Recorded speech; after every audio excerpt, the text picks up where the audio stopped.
Vaheguru Ji Ka Khalsa, Vaheguru Ji Ki Fateh. Bienvenue à vous mes amis. Aujourd'hui nous allons aborder la question du temple intérieur et de l'existence et la relation que nous pouvons avoir à ce qu'on appelle les lieux de pèlerinage, les grands temples sacrés de par le monde.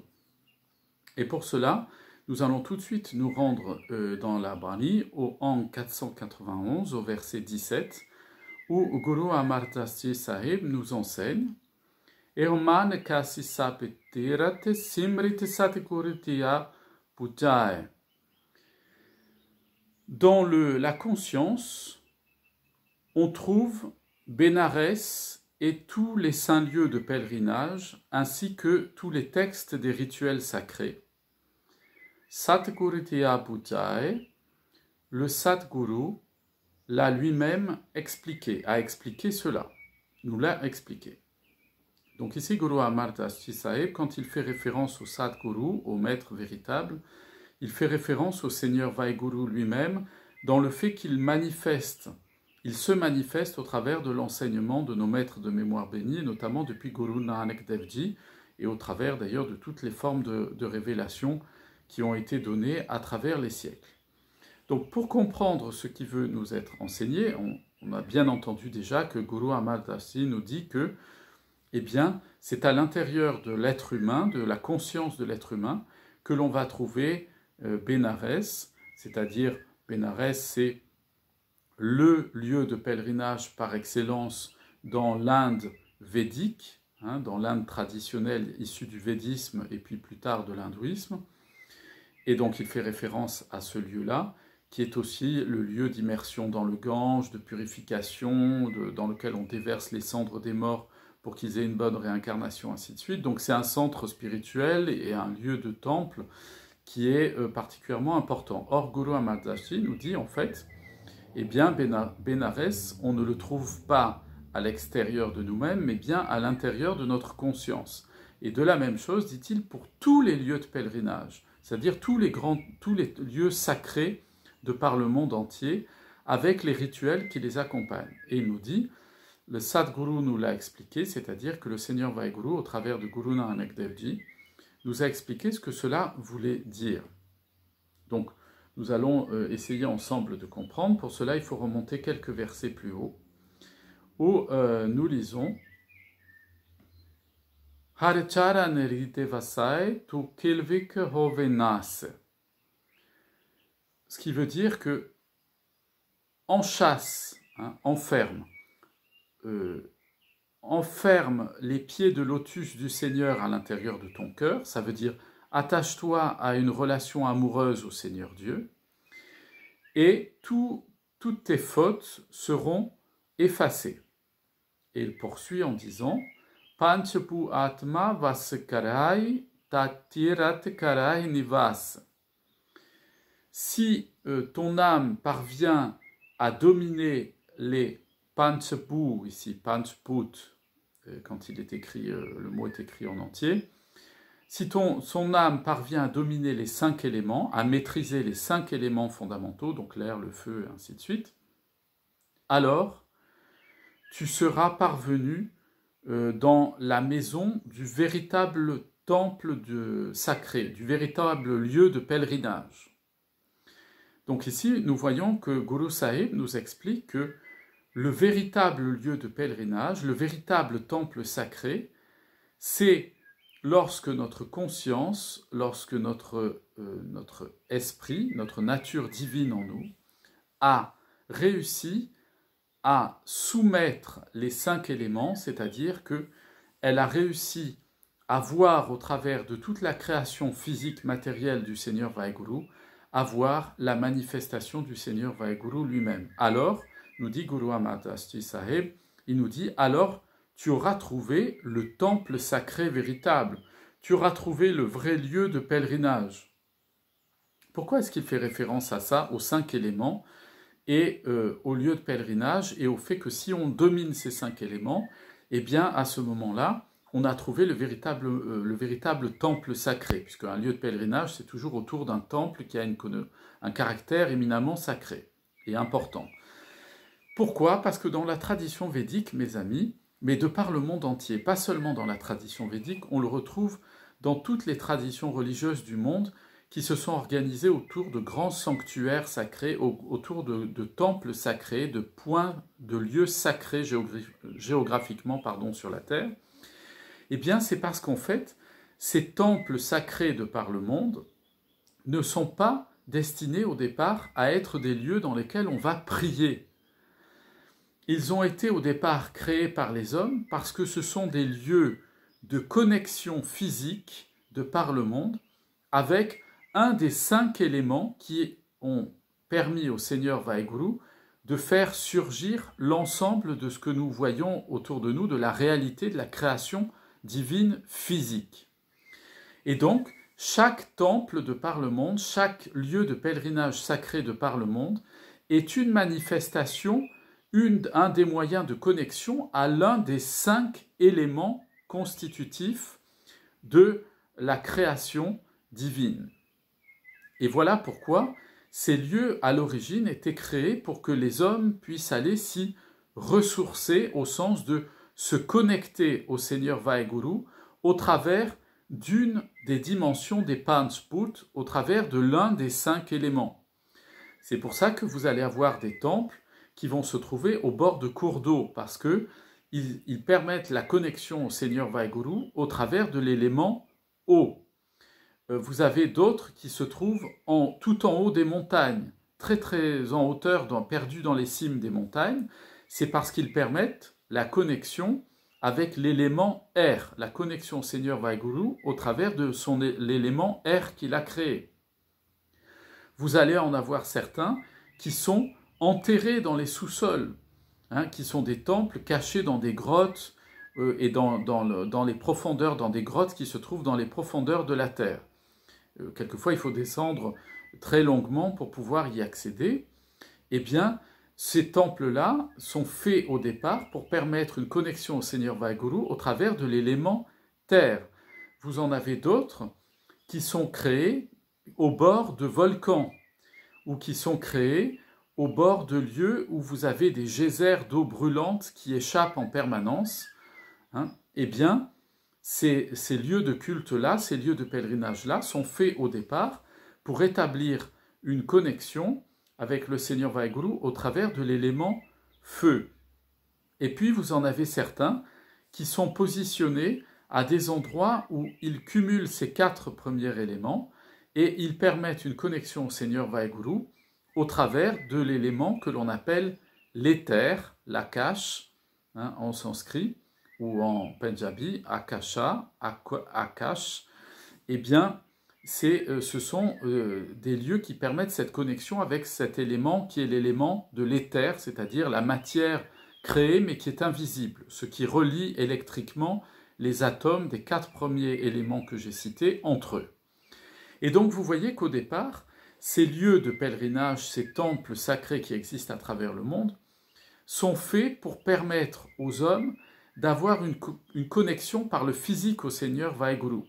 Mais Guru Nanak Dev Ji nous dit que dans le Kal Yuga, eh bien, ça ne suffit plus. Pourquoi ?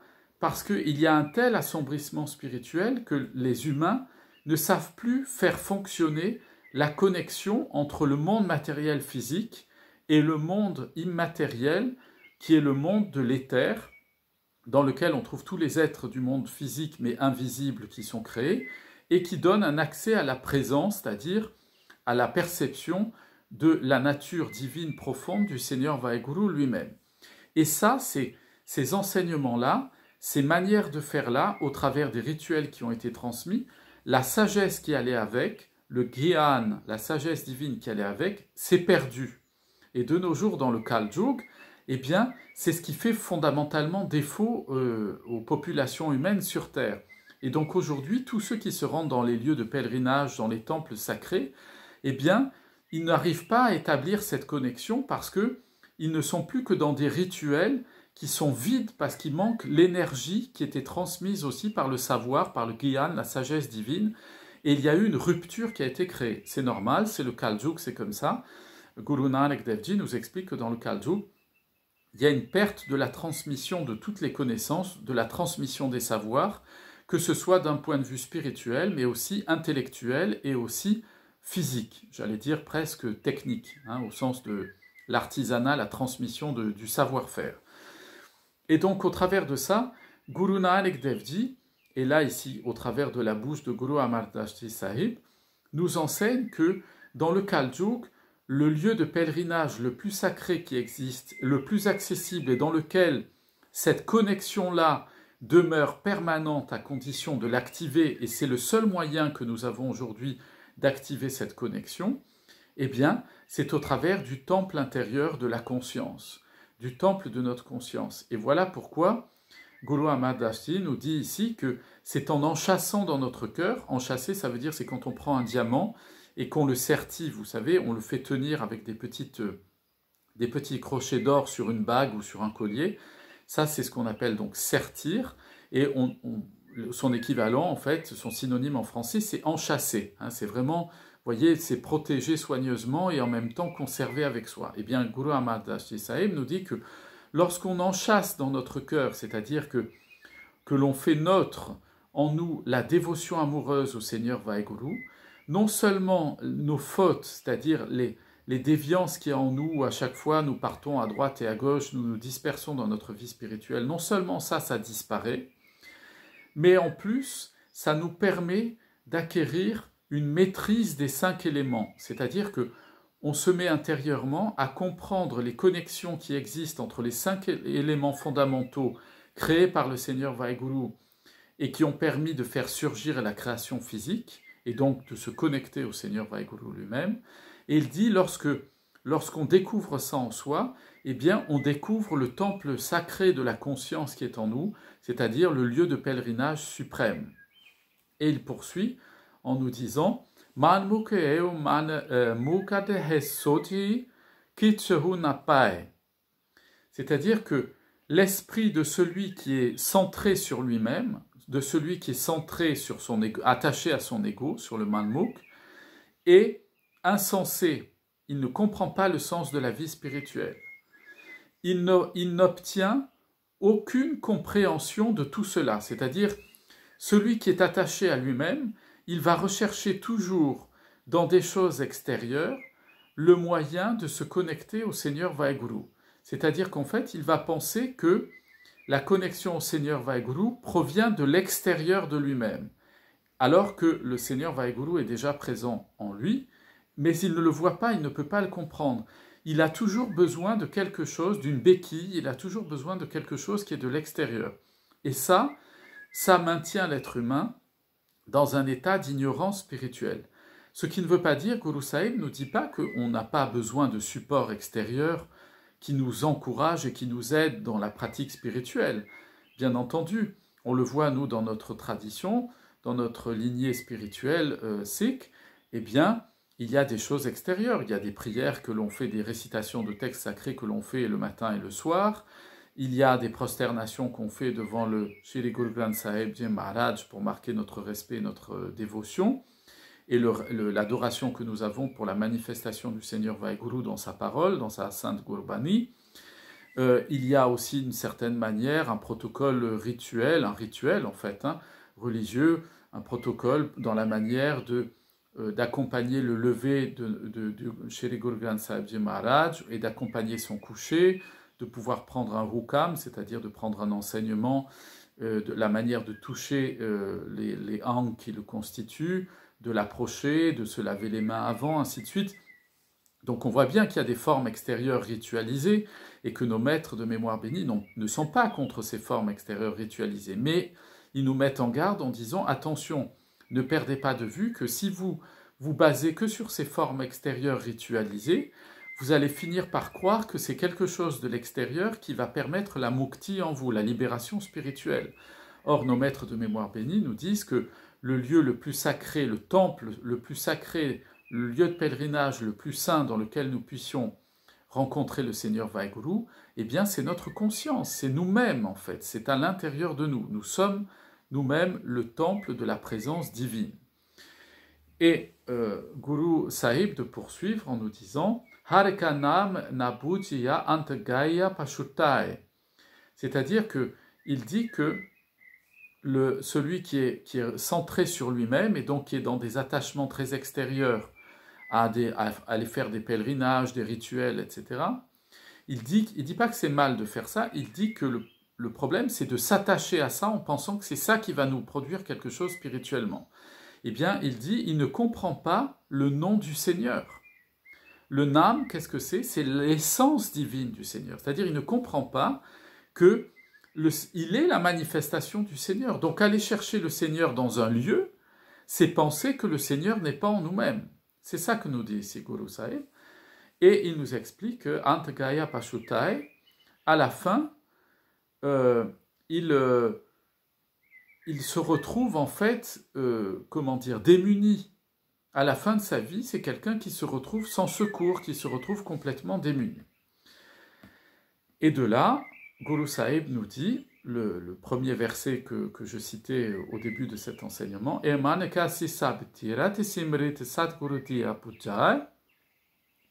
donc c'est donc alors que, nous dit Guru Sahib, c'est bien dans l'esprit, dans la conscience que l'on trouve Bénarès, tous les lieux sacrés du monde entier et tous les rituels sacrés, comme nous l'explique le Sadguru. Et il poursuit en disant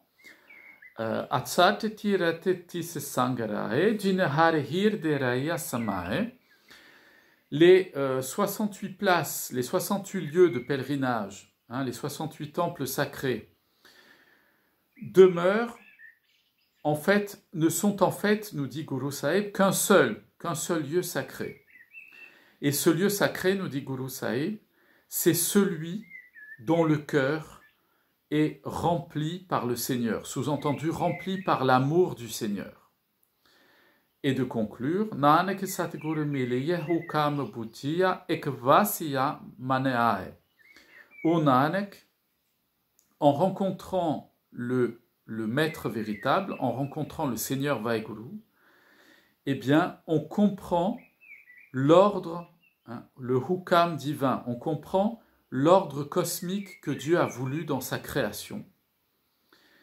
Et alors, c'est ainsi, nous dit Guru Sahib, que le Seigneur unique vient résider à l'intérieur de la conscience humaine. Et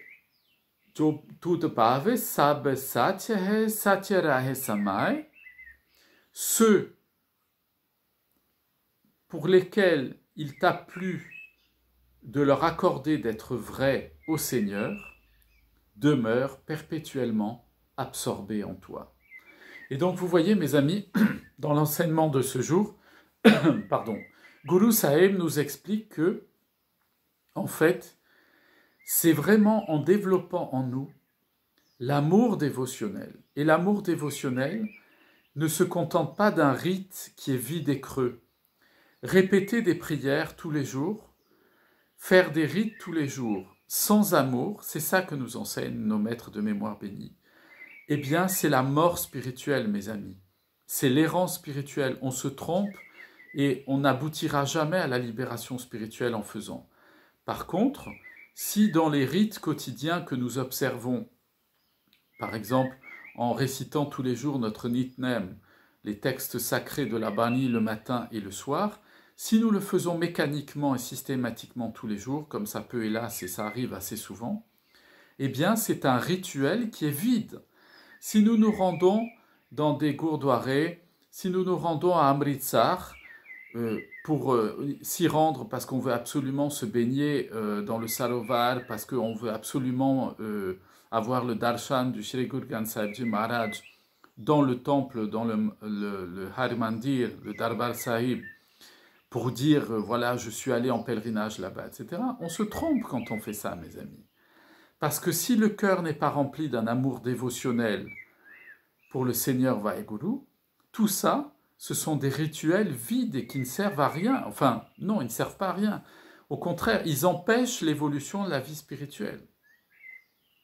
Or, la dévotion spirituelle, c'est elle-même qui fabrique en nous, qui élève en nous les murs sacrés du temple de notre rencontre quotidienne avec le Seigneur Vaheguru. Et que si nous ne pouvons pas aller dans ces lieux-là, si nous n'allons pas dans ces lieux-là, eh bien, ce n'est absolument pas grave. Ça n'a aucune importance dans la vie spirituelle.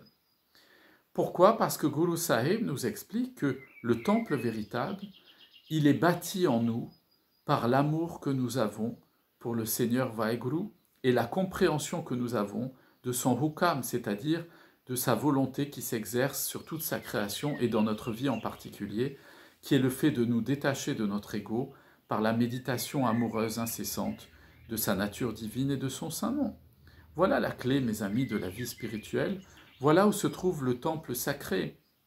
Et je connais beaucoup de personnes dans mon entourage qui me disent « Ah, j'aimerais tellement retourner dans ce Gurdwara, j'aimerais tellement retourner dans ce temple-là, dans ce lieu de pèlerinage-là, parce que ça me manque, ça me manque. » Mais mes amis, si vous développez une vie spirituelle d'une relation amoureuse au Seigneur Vaheguru, il n'y a rien qui vous manque. Les lieux de pèlerinage et les lieux sacrés ne peuvent pas vous manquer, comme nous l'a dit Guru et nous le dit Guru Amar Das Ji Sahib, parce que Bénarès et tous les lieux sacrés du monde entier et tous les rituels sacrés du monde se trouvent dans votre cœur, dans votre conscience, si vous avez une relation d'amour au Seigneur Vaheguru, et que vous soyez dans ces lieux de pèlerinage ou pas, que vous soyez dans ces temples sacrés ou pas, si vous avez développé, vous développez votre vie spirituelle, ça n'a plus aucune importance d'y être ou de ne pas y être. Ce qui compte, c'est d'être constamment dans cette relation d'amour au Seigneur Vaheguru qui nous permet d'être détachés définitivement de notre ego qui nous entrave et qui nous empêche d'entrer dans une éternité de délices et de prendre conscience profondément que notre nature n'est pas une nature matérielle, finie et périssable dans le temps, mais que notre nature profonde, elle est éternelle, sublime, pleine de joie et de bonheur, parce qu'elle est profondément divine, elle est la manifestation du Seigneur créateur de toutes choses. Je vous souhaite à tous et à toutes une excellente journée, plein de bénédictions sur vous, vos familles, vos amis, vos voisins et tous ceux que vous aimez. Je vous dis à très bientôt. Vaheguru Ji Ka Khalsa, Vaheguru Ji Ki Fateh.